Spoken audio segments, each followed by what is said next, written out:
So this is episode 127 of the Box Gathering Podcast. I've got the legend, sort of, in inverted commas. Let's just put that in inverted commas, shall we, Stu? Stewie Gill, Golden Ring. How are you, mate? You well? I'm good, mate. Well, I'm not. No, I keep coughing. I've got the shadow of the man, Stewie Gill, here anyway. He's coughing and spluttering all over the place. I'm glad we're doing this from distance, to be fair. Yeah, same rather than the same room. That'd be good. This is Stewie Gill, Golden Ring. That is only a small part of your bow. So, what other involvements do you have within boxing? I'm still the Southern Counties registrar. It's a lot less of a job than it used to be with the locker. Obviously, most people do stuff on there themselves now, rather than me having the book and going through all that. Mm-hmm. And I'm doing my referees course in January. We're very short of referees down here. I've been a judge for 25 years odd. So I'm going to do my referees course and try and help out a little bit down here. Oh, nice. So you heard it here first. So if you want to get double stitched up by Stewie Gill, you can you can now as well, like officially. That's harsh. But yeah, I mean the whole registrar thing. Bloody hell! How many times have you rung me up and told me off over the years about you've not put this on the envelope, or you've not put that in, or you haven't done that in? You know, the paperwork and the bloody stamped address envelopes and things, that used to kill me, if I'm honest. So do you find things a lot better now? Yeah, it's much easier. It's easier for the registrars. It's obviously harder for the clubs. Mm-hmm. Some of the stuff on the locker, like we're saying, we're having the problem with the 09 boys at the minute, aren't we? Oh yeah, the youths. Where we can't register them for the youths. There's little things that are slowly getting sorted out. I think it's a good idea. Don't get me wrong. I think it's a good idea, and it was always going to happen, wasn't it? Mm-hmm. But I just rushed through too quick. We should have kept the books for at least a season. I'll go to a show. I want to look at my opponent's book. You want to look at your opponent's book, didn't you? Mm-hmm. My opponents want to look at my boxer's books, but you can't, can you? You know what I mean? Well, that's coming soon, though, isn't it? The ability to be able to see all that. Is that? Well, let's hope so. So. You want to be able to look at them. Yeah, because not everyone's is. There's a few people who are a bit more unscrupulous with these sort of things and will hide results and won't declare knockouts and who they boxed and all that kind of stuff. So yeah, it's becoming a little more clearer. But to be fair, on my side of things, I knew this would come, and I knew that people wouldn't be happy originally with it. But I'm the more conversations I have with people at shows about this, the more they're like, I'm getting used to this now, and it is better. But there's still going to be teething problems, like the 09 thing and all that sort of stuff. Yeah. But I think we're getting there, from my point of view, anyway. Okay, mate. So tell us a little bit about So where did you start in boxing? I know you started at, was it Elm Park? Am I right in saying that? Yeah. Go on, mate. Take us right back, sort of 80, 90 years ago. Yeah. It was 1984, and we just had Christmas, and my mum said, why don't I go? I was bored on a Sunday. I was 11 years old, bored on a Sunday. And my mum said, why don't you go down the gym with your brother? He'd had 6 fights by then. And so I started going down there and never, ever looked back. And like a lot of kids, the first time I sparred, I got out of the ring crying my eyes out. Not because I was hurt, but because I couldn't hit the other lad. He was good. Martin Dukelow, his name was. His dad was the coach. He was very good. And he weren't bullying me, you know what I mean? He just wasn't letting me hit him, and I got frustrated. That was just after January, and I had my first bout on March the 18th of 74, on the same show as Jim Head. So that was my first one. I had 4 for Hornchurch and Elm Park. My dad moves from Fords at Dagenham up to Fords in Southampton, so we moved up here. I had me next, I think it was 72 for Southampton, and then joined the Navy and had the rest for the Navy. So how many bouts do you have in total as amateur? At 120. Doesn't happen anymore, does it? Doesn't. It's very, very rare. Mm-hmm. Very rare. But you don't forget, them days you could box 3 times in a day. Yeah. Which I did.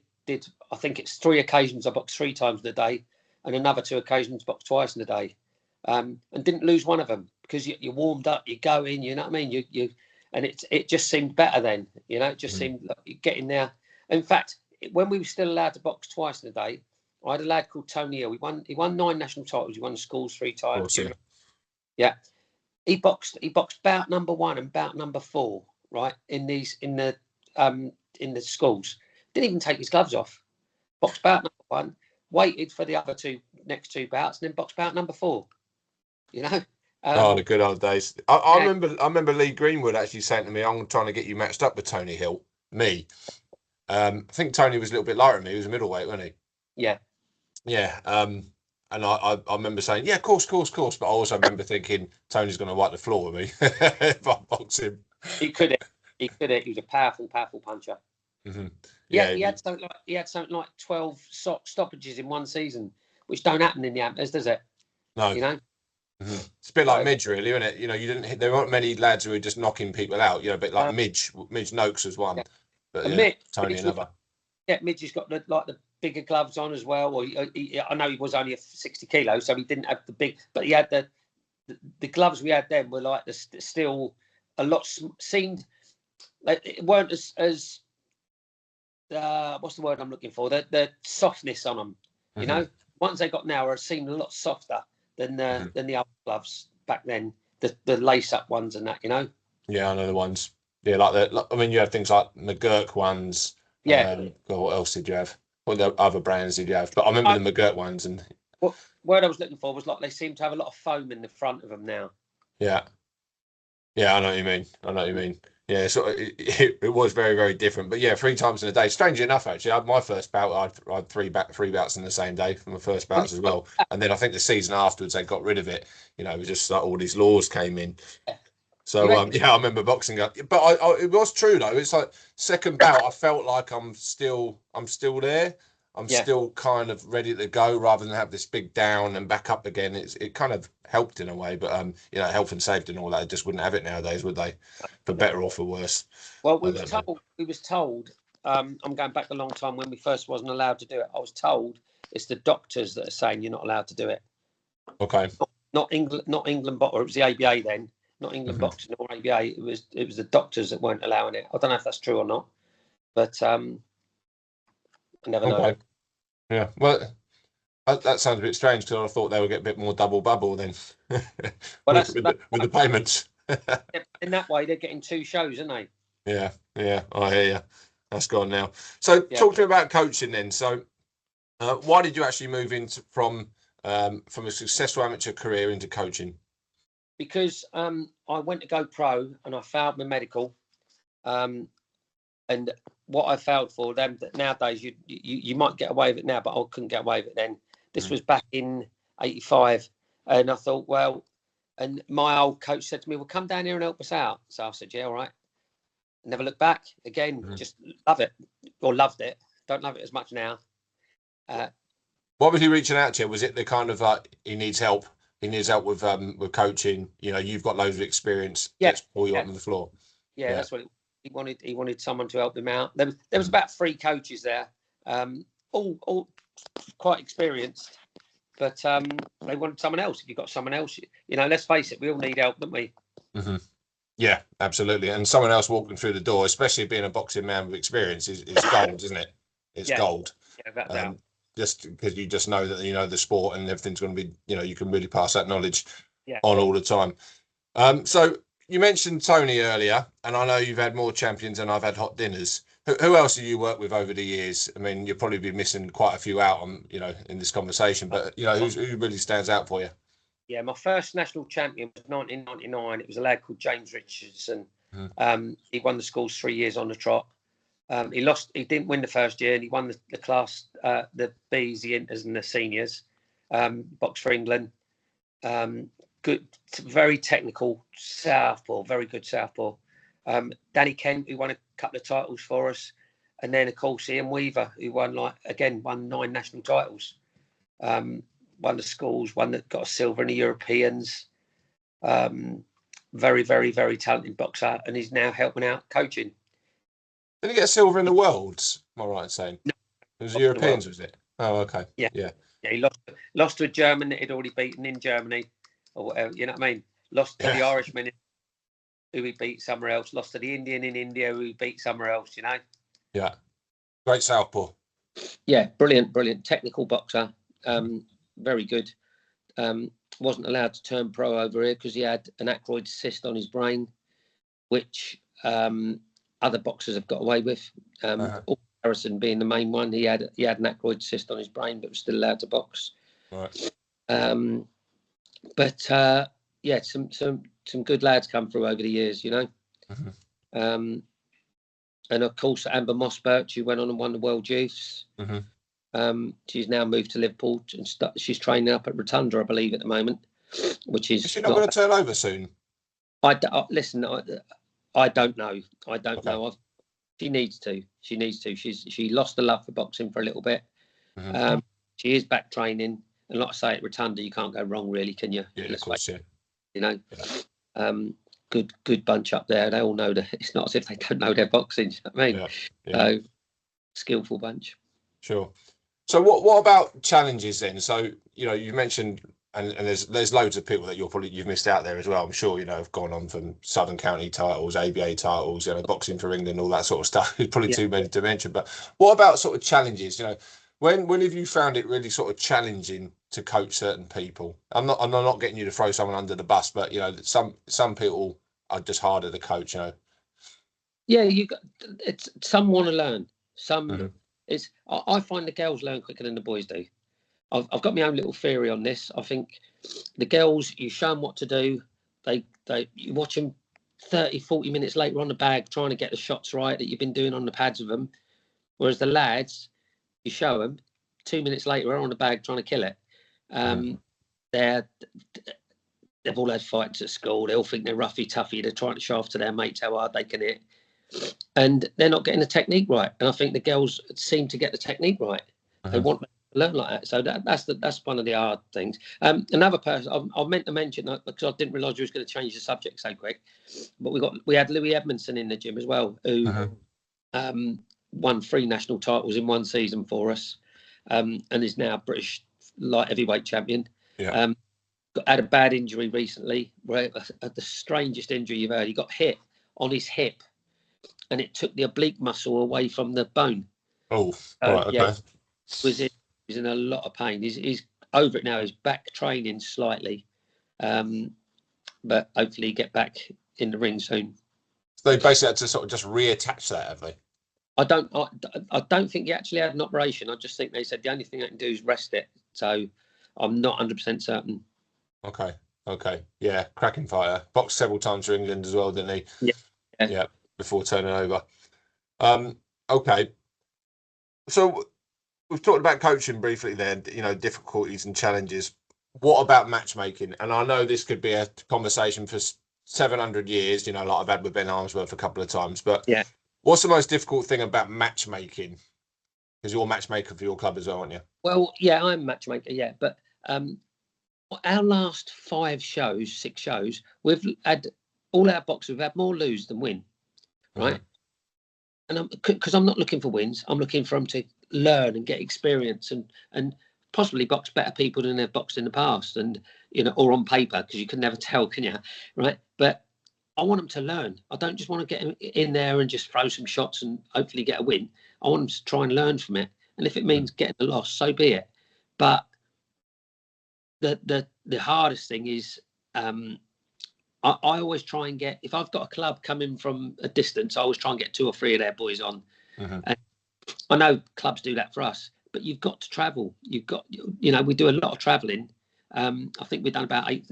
I keep a record of the amount of bouts we've had, where we've been, how many miles we've done, and all that. We've been to 38 shows this season so far. We've done over 7,000 miles. So that will, we're just coming up halfway, really, aren't we? We've got another 2 shows to go to next week, and then Christmas break. But the actual matchmaking itself is a ball's ache. It's a ball's ache, and I hate having to pull people out, as you do, as most matchmakers do. But if a kid's ill, a kid's ill. If they're but the thing you done a couple of weeks ago with the cats died and all stuff like this, there's There's limits. Do you want to box or not? Mhm. It's difficult, isn't it? Because we can't always be 100%, and unfortunately there is this culture now of kids want 6-week camps and things like that. Whereas we know, like when the phone went, I've got a bout for you tomorrow night, your eyes lit up and it was the best news you heard all week, and you were always ready. Yeah, I think we're doing a disservice to all the, because there are still lots of boxers who are like that. So, I can't tar them with the same brush. But there does seem to be this kind of thing where I have to be absolutely 100%. I've trained for ages. The sparring has to be right. It has to be periodized perfectly, all this kind of stuff. And you're like, just box. Box. I get the safety aspect, and I get we don't want to send them in there where they could get hurt because they're not 100%. I get that, but I don't know. I just sometimes think that it's like, if you're not 100%, I'm not going to put you in, or you're not going to put yourself in. And we're not always like that. You're not always going to be 100%, but 50%, of course not. But sometimes we need to push them. And I've seen kids that were actually on the Dice show actually recently. I think one of them wasn't 100%. The club put them in and he won, and he boxed brilliantly. He's like, I think he's learned that I don't need to be 100% all the time. And I think sports change, culture's changing ever so slightly.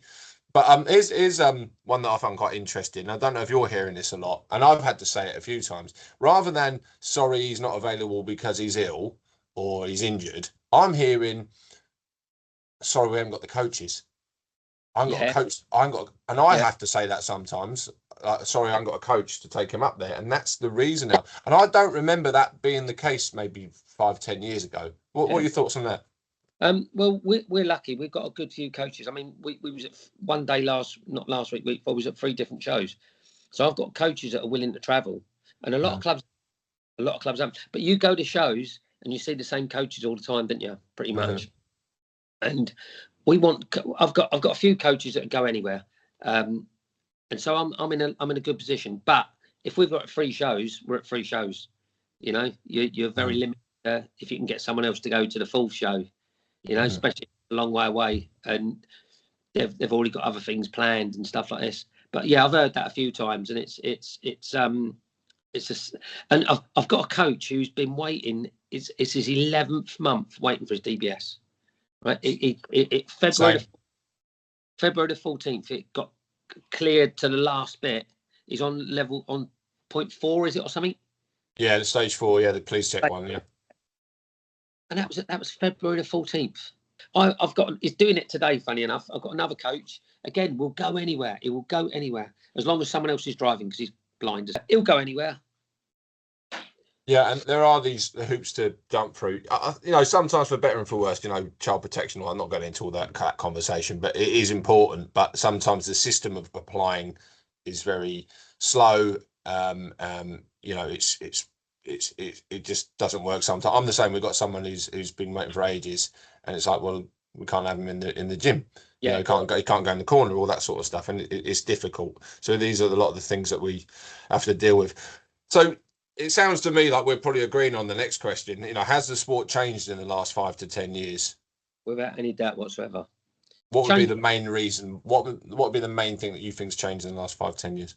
Well, the seniors, for starters, the white collar's killing us. Yeah. Right? Now, we all know white collar. You go along and it's like watching 2 hookers fight over a punter, isn't it? Right. But the thing is, you go along. Freddie says to his mates, "I'm fighting at this show." He goes along and he fights on that show. They're not worried about checking the weight. Whereas we'll get some officials go, "Oh, it's 2.2 kilos. Oh, you got like that." And also you're getting bouts stopped for absolutely nothing. Up at the women's box cup at the weekend, I saw a girl get stopped, and she got it maybe 5 times, but she was mostly winning the bout, but got caught with a good shot. Her head's gone back a little bit, jumped in and give her a count. Carried on, got caught, give her a count, stopped it. And I'm seeing it a lot. And it's not. I know they've got boxer safety comes first, but if boxer safety comes first, why didn't they have a weight allowance on the next day? I asked the question, is there a weight allowance? I was told no, and I'm saying, well, I thought boxer safety come first. It should allow 0.3 or 0.5, you know what I mean, depending on their weight. But the stoppages, I'm seeing so many that are just, they would never have been stopped even 5 years ago. You know, they would never have, it wouldn't have been counts, let alone stoppages. You know? That is a common complaint, you know, that you see on WhatsApp groups and social media, that people are getting stopped, and people are really angry about those stoppages. And of course, it's always an emotive subject, isn't it? If your boxer gets stopped, you know, it's like you've been stopped. You know, you feel emotion with that as well. I do see that creeping in a lot more now. So you mentioned safety. Obviously, it's like judges would rather go one way rather than the other. You know, not let it go too much. And I understand that, but as a kind of culture, it's happening a lot more. It's happening a lot more, and I'm not sure why that is. Like I said, we talked about safety.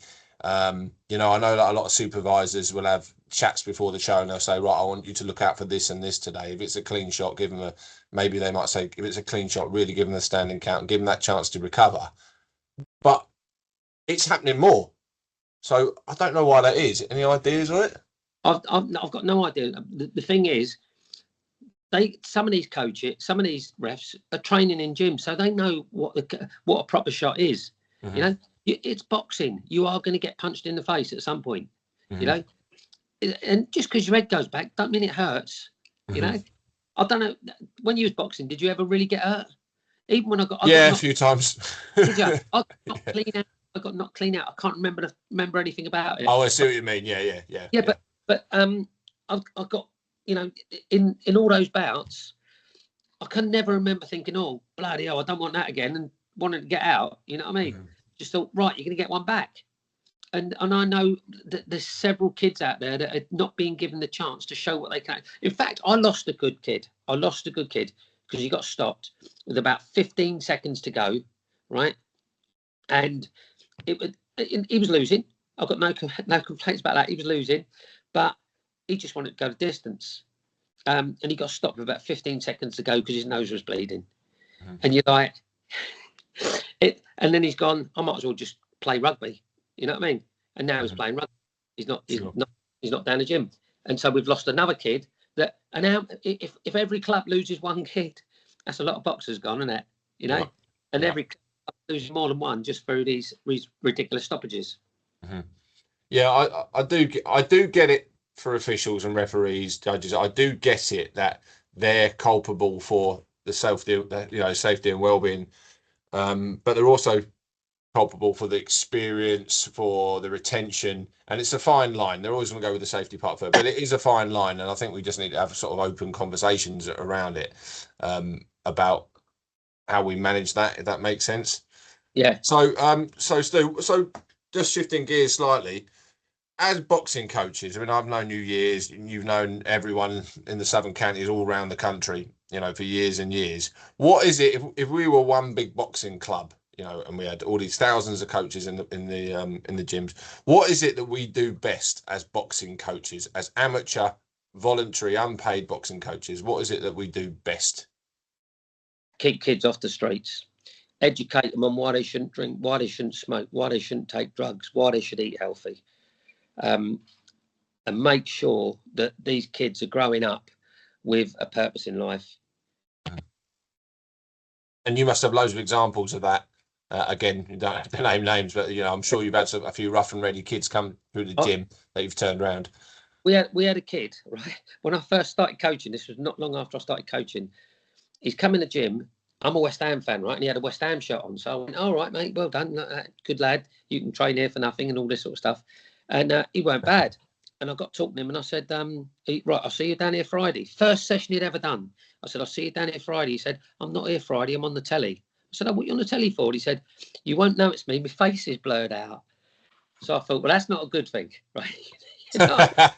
Anyway, I recorded it, watched it that night, and he was caught with a load of racist literature going around. 15 years, I might have been 14 even, going around putting this racist literature through people's letterboxes, right? He come in the gym the next week and I said, listen, there's two colours in boxing, mate, red and blue, right? I said, I'm going to let you come here. I said, but don't ever be bringing that shit into the gym, right? We're not like that, right? Boxing's a like multicultural sport. We're all together, right? as I'm talking to him, the headmaster from the school, we trained in a school at the time, has walked past. He's called me over. He said, that kid's not allowed in the school. I said, why? He said he went and attacked one of the teachers on his doorstep. I said, look, give me a chance with him. Give me a chance with him. 2 years later, 3 years later, he's out in town with all the black guys from the gym. You know what I mean? Completely turned himself around. Completely changed his life, you know? And that's just one of the things that boxing can do for you, you know? And that's I know that's quite an extreme example, but it's not like that at all now. You know what I mean? I know it's 40 years ago or whatever, but you know, it's one of my things I'm proud of. Yeah, absolutely. So it's you know, your metrics of what success is. I mean, yeah, like I say, I know you've had loads of national champions and England boxers and things like that. How you measure success for what your gym does, you know, you could argue that's maybe the best one. That's sort of, you know what? I was on Radio 5 Live years ago, right? I won Coach of the Year on 5 Live, right? And I had Billy Graham, you know, old Ricky Hatton, right, and Steve Bunce interviewing me, right? And they said, "What's your favourite moment in boxing?" Right? And I said, "You can't. Is it your first?" They're expecting me to say your first national champion or something like that, but it's not. It's just when you get a kid who's walked in the gym who hasn't got a clue, and they go in there, and I'm not worried if they win or lose. If they perform, if they go in there and box like I know they can, like we've taught them, that is the best part of boxing for me. You know, just watching them go in there and having the nerve, you know, the shaking off the nerves and getting in there and going to do what, let's face it, 99% of the planet can't do, can they? 99% of the planet, the ring and box, you know? Yeah, absolutely. And I think what you're saying now, I think if I ask that same question to a conveyor belt of coaches coming onto this podcast, I think they'd come up with a similar answer. Yeah. You know, you might get the odd one go the first time when, you know, Joe Bloggs won his first national title or something like that. Of course, and we're all proud of that sort of stuff. Of course we are. But I think in general, most people will come up with, you know, Joe Bloggs had this problem, had that problem, there was a disability or something, we helped him with that, or he was very socially awkward, or, you know, those kind of things, and how we turned it around. And I think boxing is in general, I think people on the outside know that we do this, but we're not very good at kind of singing it from the treetops. That we do it. You know, people kind of get an idea that boxing changes people and all that, but we don't really put it out there. It's a bit more sort of hidden behind closed doors, or conversations that might happen just like this, but people don't really know what happens. But I think there needs to be more opportunities where we actually put those kind of case studies out. You know, but this kid, you know, and we put that on, and we said, this is what we do, as opposed to here's Joe Bloggs winning his last bout on the Golden Ring show. You know what I mean? I'm absolutely sure you've got a plethora of stories like that. I've got a plethora, and I bet every coach in the country, you know, has got stories about how these stories of our kids have come in there and been totally ruined. But just walking in, let's face it, it's quite an intimidating thing walking in a boxing gym if you've never been in one. And I say to them, look, don't worry about it. Everyone's here to help. Everyone is here to help. And I'm sure like every coach could tell you 100 stories like that. So on the flip side of it then, Stu, so what can we do better then? So again, we're this big cohort of one gym full of thousands of coaches in the gym. We do this great stuff. We get hold of people, not boxers. We get hold of people, and we help change them and guide them and all these kind of things. Is there anything as a sport, as coaches, what we can do better? And what do we need to do better? If it was like, you know, if it was like an appraisal and you sat down with your boss, I think we need to do this better. Because of course there must be. Yeah, I suppose there must be. I think that you've got to give every kid a chance, right? Every kid's got to have a chance. I've heard them go, "Oh, no, he's not very good. He ain't going to do it," and stuff like this. I had a lad win 2 national titles. First year he was in the gym, everyone's going, "Oh, you're wasting your time with him. He can't." You know, he went on and won the under 10s and then the NABCs. Who was that? Lad called Sean Burke. He beat in the NABC final. He beat Jack Bateson in the NABC. Oh, okay, from Leeds, Bradford. Many people beat Jack Bateson. You know what I mean?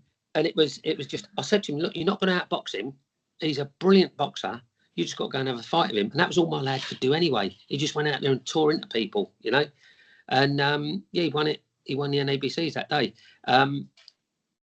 But if we'd have listened to other people and just said, you know, just pushed him to one side sort of thing, he'd have never done anything, you know. He'd have never done anything. All right, he don't box anymore, but you know, he's got that in his locker. You know what I mean?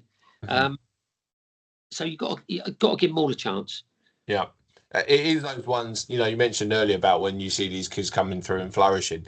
I've had several people in my gym and I've looked at them, you know, week 1 or month 1 and gone, you're never going to box. Yeah. You know, you say you want to, but you're never going to box. You haven't got the, you know, you're not tough. You just haven't got that kind of physical literacy. You can't hit. You know, there's nothing in there that says you're going to box. But the one thing that does say that they're going to box is that they turn up every week. They're there every session, yeah, which is a superpower, isn't it? Yeah. Yeah. Yeah. Yeah. We've got a lad called Alex Chickvashvili, and I always say he's had 17 bouts now, and he's won more than half. He's doing well. 69 kilos junior. Good lad. And I always say to him, Alex, you were probably the first one I would say you were never going to box. He had nothing about him, but he turned up, and now he's doing so well. Yeah.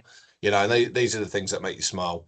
They really are. So, mate, you've been coaching for over 40 years now. Is there a number on that? 40 how many years? It's 40 years this year. Oh, it is 40 years, bang on. Yeah, yeah. Wow. Proper servant to the game. As soon as I left the Navy in 85. Yeah. And started coaching straight away. Is it servant to the game or slave to the game? I don't know which one it is. Slave. It's not servant. So what actually motivates you to keep going then, to turn up that gym, not, you know, evening in, evening out, and drive to bloody Manchester, to Scarborough and box cups, and you know, what is it that keeps you going, mate? I think it's the fact that I don't want to let people down. You've got these kids that train with you, they go all over the place with you, they put the effort in, and you know, it's ridiculous, but there's so many coaches do it. I was up at Manchester at the Box Cup at the weekend, and you see the same old faces everywhere. You know, it's the same people doing these corners and that. There's thousands of them out there, absolute bloody heroes, heroes going out there. You know, and I look at it and I've missed out on weddings, I've missed out on funerals, I've missed out on birthdays, I've missed out I've missed out on my daughter done a ballet thing. I missed out on that, all through boxing, and I regret some of it. I'd have liked to have been, you know, I'm not a particular ballet fan, but I'd have liked to have been there for it. You know what I mean? Yeah. And so I do. I regret those things, but you can only put yourself in one place at a time, can't you? So, yeah, you know, it's the trade-off's difficult, isn't it? Yeah. It is difficult. And I'm learning. I mean, I did a lot of stuff early. I've mentioned it in other episodes before. I did a lot of, you know, I drive here, and then I did a lot of England stuff, and I was driving up to here, and you know, like it's 10 hours a day in the car before you even coach, and and other things, and I kind of learned that, you know, family does need to come first, but there are of course trade-offs as well, where it's like, oh, I'm away this weekend, I've got a kid in the championship, so I've got a kid there, and it's like, and the family does take a back seat. Yeah. And it's knowing how to do that is really difficult. And sometimes you do feel a little bit like, oh, I feel like I've pulled away from the family there and I shouldn't have. But then you've got these kids who have training their backside off for years and deserve your attention too. And it is difficult. And no one's got the right formula, have they, to say you've got this right. You just have to kind of. No fault. It's you either do it or you don't. Yeah. You know? Yeah, absolutely. Absolutely. You know, it's managing time, it's managing resources, and it's really hard. You know, it's managing the team of other coaches that, you know, they want to do it as well. They want to go out and they want to jump in the car and they want to take boxers places. You know, you've got to have that, and it's really, really difficult. I've got another question for you, mate. How would your boxers describe you? How would they describe Stewie Gill? Oh. Keep it clean. I'm absolutely horrible to them. For real, you are. Yeah. I like to give them a load of shit. Mm-hmm. I like to keep them. I wind them up. I wind them up all the time. They wind me up. You know what I mean? Mm-hmm. Always giving it that. And yeah. I mean, it's no. That is. I think describe me as honest, to make sure that, you know, I tell. If they ask who they're boxing or anything like that, I don't. They know not to ask anymore. Mm-hmm. You know, I just say you're boxing and that's it. And so this is why I don't get any of these. The kids are just pulling out because they're boxing so and so. You know what I mean? Mm-hmm. They don't know. The biggest problem is social media. They can generally find out anyway. You know, that's a good point, isn't it? It's like, you know, it's like asking the question to every coach: do you let your boxer know who you're boxing? Yes or no, and why not? And I used to, but now I don't. Now I just I always say the same thing. He's got 2 arms, 2 legs. Yeah. Because you're right, social media, isn't it? That's the problem. Yeah, if you had more than 2 arms and 2 legs, you wouldn't let them box them anyway. There is some of the lads they box feel like they probably have got a 3rd arm there, but it does that. They can just jump online and just go, and suddenly Joe Bloggs, who's got 2 arms, 2 legs, same weight, same age, same experience, now becomes Mike Tyson in their head, and they've lost it already. Yes. Yeah. Yeah. Same with the parents, though, isn't it? Ah. So what about parents? Is it the same rule with the parents? You just say we don't let them in the gym when we're training. We don't let them in the gym. They'll often ask, and I just say, "Oh, he's a local lad or a lie and say he's from somewhere else," so they can't go looking him up. You know what I mean? Yeah. Sure. But I just don't. You know, I won't tell them who they're boxing now. But I do say to them that, you know, this is a good little bout for you. It's a tough bout. You're gonna have to work hard. Because I don't want them thinking. At no point do I want them to have an easy bout. I want them to go in there and learn. Yeah. Every time they box, you've got to learn. Let's face it. You learn more in the ring than you do in bloody 3 months in the gym, didn't you? Mm-hmm. So let's go in there and try and practice the things we've been doing. Win or lose, I don't care. It's about getting the experience. Mm-hmm. Absolutely. I think there are certain bits of information you can give. He's a southpaw, you know, just sort of tactical stuff. Yeah.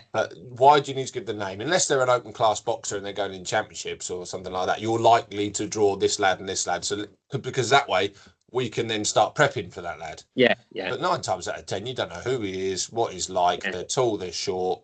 You know, we've had a few recently, and I've matched them. And the kids walked into the change rooms on our home show, and I've looked at this kid and go, bloody hell, what? So he's 50 kilos and he's tall as me. You know, you're like, wow.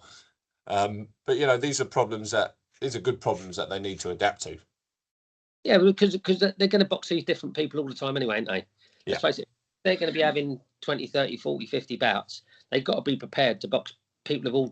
I've got a little girl in my gym. She's tiny, absolutely tiny, but she's never ever going to box anyone smaller than her, or even her height.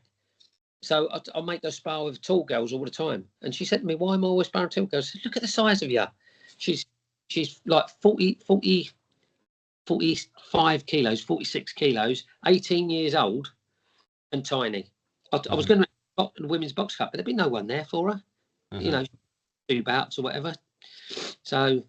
Well, is she you? Is she an 07 or is she a senior 06? 07, but she's going to be 08. She's going up obviously in January. Yeah. Okay. Yeah. So. Yeah, I mean, they've got to adapt, don't they? They've got to adapt, and that's part of a bout is not boxing the person in the ring. It's being ready. It's preparing. You know, it's the ring walk. It's the warm up. All of that is part of competition. You know, and I think the whole kind of working out who they are, trying to find them out, Facebook and Instagram and all that sort of stuff, it doesn't fit well into that preparation part. You know, you need to trust yourself that you can box whoever's put in front of you, whoever walks in that opposite corner on the night. And I think just the whole telling everyone who they are, it scuppers that a little bit. We had a lad in the schools last year. He said to me, "I've got video of the boy unboxing." I said, "All right." So he sent me this video. So I watched it. I said, "Right, to beat this boy, you got to do this, got to do this, got to do this." Bell goes. He's gone out there. He's come back at the end of the first round and said, "Didn't do a thing I told you. You didn't do a thing I told you. That was probably a 10-8 round because you didn't do exactly what I told you." He come back, done it a few times in the second round, and probably just about won the second round. Done it loads in the third and won the third round convincingly. Won the bout. Anyway, next round he's gone, "I've got video." I said, "Listen, don't bother because you didn't. You showed me. I told you what to do, and you didn't do any of it." Mm-hmm. What's the point? The point? So, and this is a quite a new problem, isn't it? Because videos of boxers, and we all do it as coaches sometimes, don't we? We hear we're boxing this kid, and sometimes we might go online, depending on the boxer, because you might feel a bit protective of him because he's a bit weak. So you might have a look if it's that kind of thing. But in general, the boxers, the parents doing it doesn't help. They think that it's going to kind of bring down their anxieties now, but actually it just adds to the anxieties, because they just build them up. Stu, so what makes then a successful boxing club? So how long's Golden Ring been going for? 45 years. They started in 1980. They started. Yikes. So what makes not just Golden Ring, but what do you think makes a successful boxing club? Not sure really. I think just making sure you've got plenty of boxers in the gym so that people want to come along and spar there. You're getting. I mean, we've been going for that long. Like I say, I've been doing it for 40 years, but the five years beforehand, the club was going quite strong anyway. And which is common for it was a lot easier back then than it is now with all the new rules and stuff like this. You've got to have a ring, and because lots of clubs didn't have rings.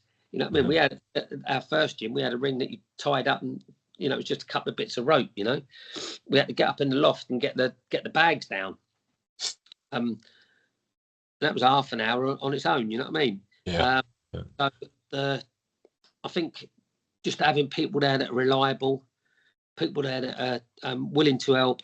I've got a couple of parents that help. I've got one that's now a judge.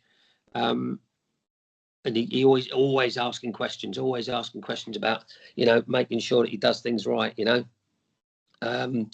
which you want, don't you? You want them to ask questions. Yeah, of course you do. Yeah. So I think it's just you got to be lucky in the fact that you've got a good venue that keep you there for however long you need, because there's a lot of clubs that I've seen some good clubs close down because their venues are, the people who own the venues decided to sell it and stuff like that, Yeah. So I think you've got to be a bit lucky. I think you've got to be very, lucky in that sense. Yeah. You're right in what you say. Yeah, so many big clubs have closed down, haven't they? Just because the landlord's a git. The landlord wants to do X, Y, Z. And if you haven't got the stability of actually just having a gym first, then the other stuff, you can't even think about that. And that is a problem. So I think communities need to sort of click together and really support these clubs just to make sure the basics of having doors open and a roof over your head are always there. Golden rules for Golden Ring. Have you got any golden rules? Yeah, go on. Don't talk while the round's on. Is it? We got. Where our gym is. We're on a park, aren't we? Yeah. Yeah, and if you talk while the round's on, you have to run over and do the sprint over to the pub. Come back as they don't come back. Don't just go over to the pub. Yeah, so we make them do the sprint if they're talking while the round's on. Argue with the coaches. Always be prepared. Always bring all your stuff. Don't ever turn up saying I ain't got a gum shield. Which is, let's face it, we've all heard that, haven't we? Yeah. And I've got a list of them, but I can't remember them off the top of my head without having it in front of me. Okay, but the boxers know it; they're ingrained in their heads. Yeah. Sure. At the moment, the main one's talking while the round's on because they're all having to do the run, and whether it's pouring down with rain or not, we get them going. So you mean if there's a load of kids on the bags or doing their shadow, they start talking to each other? Is that what you mean? Right. Yeah. Off you go. End of the round when it's their break. Yeah. When it's their 30 seconds, off they go. Okay. Yeah. It does make sense. We talked about successes earlier. A lot of the boxers you work with. What about failure? What do you think is the greatest failure that you've had, or biggest mistakes maybe that you've had as a coach? I've had too many to mention. Go on, mate. Mention one. Pull one out. Just I had a really good lad. Back in Jack Stringer. Yep. Jack? Yeah. He was there. Won 3 national titles. And I wish he should have won more, but I think he was struggling with his weight a little bit, and we let him move up when he shouldn't have done. Mm-hmm. Should have got him down, really. Should have been a little bit stricter with him. And so he lost his bout, which I thought he should have won. He would have generally beat the boy. But like I say, he was just carrying too much weight. But I've had loads. I've had loads of things like that where you just think, I blame myself. I do blame myself if I get some tactics wrong, you know.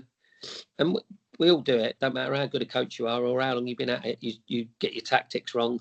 But it's. I'd like to think I'll get it right more than I get it wrong, but you never know. Sure.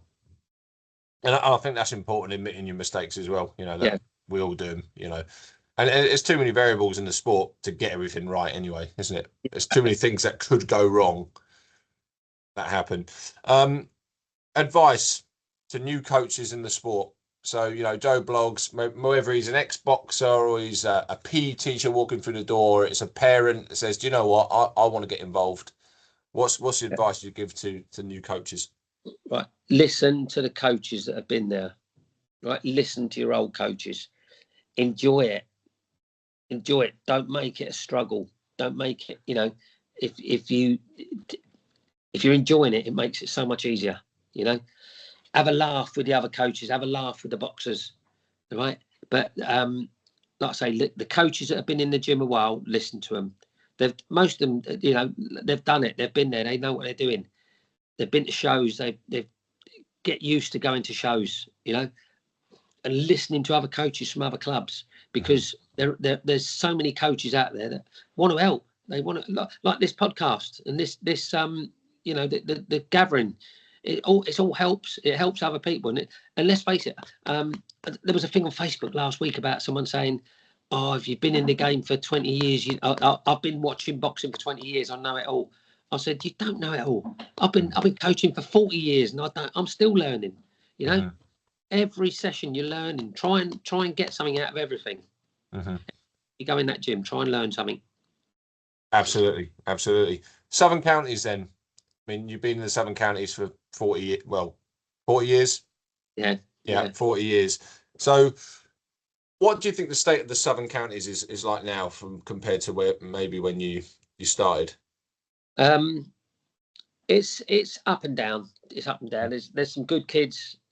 We're not the strongest region, are we, by a long shot? You know, you got you got your Liverpool and your London and Manchester and that are all very, Yorkshire, all very good. But I think I'd like to see more shows in Southern Counties. In Hampshire, we're only allowed one show a weekend at the moment because of lack of officials. So this is one of the referees' course. And I'd like, you know, we have national champions every year and we hold our own. But we're lucky we've got Ben Armsworth who does the matchmaking and that. You know, in Hampshire, we're lucky we've got Martin Robinson who does a lot of work, you know, behind the scenes and that. And Ben's an absolute diamond. Knobhead, but diamond. He really does put his work in behind the scenes. And he's a proper boxing man, and he through and through, let's face it. Yeah. Does with the pros and stuff like that, you know. And he's a good man as well. So he's helped us a lot. But we're just, you know, we're going through a few changes at the moment. We'll have to see how it is in a year or so. Sure. But yeah, I think it's right in what you're saying. It does go up and down, doesn't it? In terms of performance. But, you know, performance isn't everything. It's not about, you know, which region has got the most champions, you know. But I think metrics like how many shows are we putting on is a big one as well, you know. And hopefully, like, things in Hampshire are going to start going on the up as well. I think we're busy in Sussex. You know, there's often sort of Friday, Saturdays, Sundays, or at least Friday, Saturdays going on. So we're quite busy here, but we've got a strong base here of officials. Who do you look up to in boxing? Ben Armsworth, starters. There's several of them, really. It's all right. I can edit that out afterwards. You know, the Ben Armsworth thing. That's too many to mention, really. A lot, very, very, very good coaches out there. You know, your Stevie Iser and that, and yeah, just too many to mention, really. Mm-hmm. Too many mention, you know. Sure. It does sort of blend into, just this big pool of just people all doing similar great work. One of my main ones was Mickey May back in the day. Yeah. Charlie Rumble. All very, very, very good coaches that know the game inside out. Mm-hmm. Interestingly, a lot of these people you mentioned all seem to be West Ham fans. Don't think Charlie is. I think he's a Millwall fan, isn't he? Oh, is he? Oh, he'd shoot me for that then. That much. Telling a Millwall fan is a West Ham fan, that'll go down well. Yeah. Yeah, but lots of great names out there who just continually giving back to the sport. Just one more thing I'd like to mention. Dave Pocknell, bless him, may he rest in peace. What were your experiences of Dave Pocknell? Oh, he was part of the England team way back. He took Tony Hill to America. First time Tony boxed for England was out in America, and he was the lead coach out there then. And I hadn't seen Dave for a good 5 or 6 years, but I saw him about 2 months ago, about a month ago maybe, at the pro show at Brighton, the Harlem Eubank pro show. Mm-hmm. with Gary Emmons. Sure. And I sat and had a quick chat with him then, and Tony Hill was just sat along from him, and Tony's gone, "Is that Dave Pocknell?" I said, "Yeah, he is, yeah." He said, "I'll go and have a word with him in a minute." But I don't know if he did. But great man. Fantastic man. We've lost so many good ones over the last couple of years, haven't we? Yeah. So many good ones. I don't know if you saw, I put a thing on Facebook about a young lad from our gym got murdered last week. Yeah, got killed in Uganda. Yes, so, I did see that. Yeah. Gone to build a church, and not a church, a school, and that, and got murdered out there. So yeah, he hadn't boxed, but he was preparing to get. He's one of those that I'll be boxing soon. But he's one of these is all over the country. You know what I mean? And all over the world, and so we never got round to getting him carded. Sure. Sad story, mate. Yeah. Yeah, we are. We are losing them, aren't we? We are losing them. And Dave Pocknell was just. I mean, the laugh is one of the things that ever. The laugh, it's like a carry-on laugh, wasn't it? But just a lot of people are putting their messages on social media at the moment about Dave. And yes, there's lots of stuff about what a great coach, he was able to do this and really get him. But the main one that comes across to me with Dave is like his ability to build a relationship with you, no matter who you were, what your background was. He just appreciated you for who you were. He made you feel like $1 million. And there's not many people that make, those kind of people who anyone you are, they just make you feel like, well, I'm the most important person in the room, had that ability. And that's a rare ability. And I think a lot of people will miss that, and that's not many people come through like Dave in this sport anymore. It's a rare breed. A rare breed. Top man. Top man, without a doubt. Yeah, may you rest in peace. Yeah. Stu, thanks very much for coming on today. Not a problem. Thanks for everything that you do. Really disappointed that you've bigged up Ben Harmsworth so much, but I'm sure you'll get on the WhatsApp group and, tear him a new one very shortly. Obviously. There's too many good people out there to mention. It's my mate Brizzo, legend. Yeah, keeps me entertained all the time. Mm-hmm. Not just because he's got a head the size of a small family car, but just because he's just a good bloke. You know what I mean? He's just a good bloke. Yeah. The reason to go back to the gym, it's nice to have you, a wingman in it. Yeah, without a doubt. So, all right, then, mate.